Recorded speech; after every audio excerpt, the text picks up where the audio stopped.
이명박 정부 시절 국정원이 정부의 비판적인 시민단체 활동가들은 물론이고 국회의원 모두를 뒷조사하고 관련 문건까지 만들었다는 의혹이 잇따라 제기됐습니다. 일부 언론들은 지난 2009년 9월 이후 당시 청와대 민정수석실의 지시로 작성된 것으로 보이는 18대 국회의원 299명에 대한 문건이 국정원에 보관돼 있다고 보도했는데요. 문건에는 의원들의 내밀한 정보, 특히 국세청을 통해 확보한 부동산 거래 내역과 탈세 여부 같은 구체적인 자금 내역까지 포함된 것으로 알려졌습니다. 그리고 이 내용들은 국정 방해 세력을 색출한다는 명목으로 작성돼 사실상 사찰이라는 의혹이 제기됐습니다.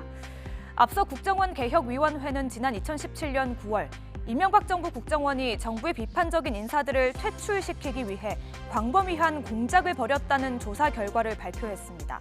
관련 혐의로 원세훈 전 국정원장은 2심에서 유죄 판결을 받기도 했죠. 최근에는 이명박 정부 당시 국정원이 고 노무현 전 대통령의 측근과 시민단체 인사들을 사찰한 문건이 일부 공개됐습니다. 또 지난달에는 YTN 알고리즘 제작진이 이른바 좌파로 분류된 연예인들을 불법 사찰한 국정원 자료를 입수해 보도하기도 했는데요. 이 좌파 연예인들을 포용 가능과 불가로 나눴고 이들을 탄압하기 위해 보수 언론과 검찰이 동원됐으며 그 과정을 청와대가 챙긴 정황도 드러났습니다. 보실까요? 그걸 보면은 이거 뭐 걸리면 뼈도 못 추리겠다. 이런 생각이 정말 들거든요. 그러니까 밥줄을 끊는 작업들을 그렇게 꼼꼼히 한 거예요. 당사자 입장에서 그걸 보면 뭐 좀 그러려니 했다가도 정말 씁쓸하고 아주 공분이 치민다는 거예요.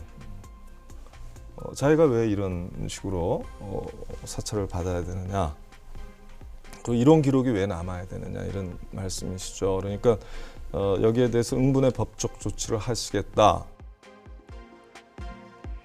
이명박 정부의 사찰 의혹에 대해 국정원은 일단 당사자의 청구가 없는 한 확인할 권한이 없다며 확인하지 않았고 확인할 수도 없다는 입장을 밝혔는데요.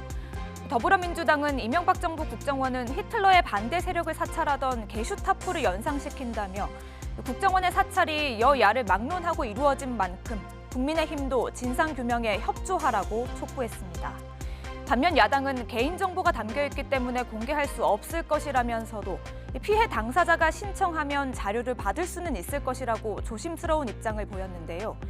논란이 이명박 정부 주요 인사들을 겨냥한 정치 공방으로까지 확산하는 가운데 민주당은 설 연휴가 끝난 뒤 국회 정보위원회 차원에서 국정원으로부터 관련 사안을 보고받고 필요하다면 정보위 의결이나 특별법을 통한 자료 공개를 검토할 예정인데요.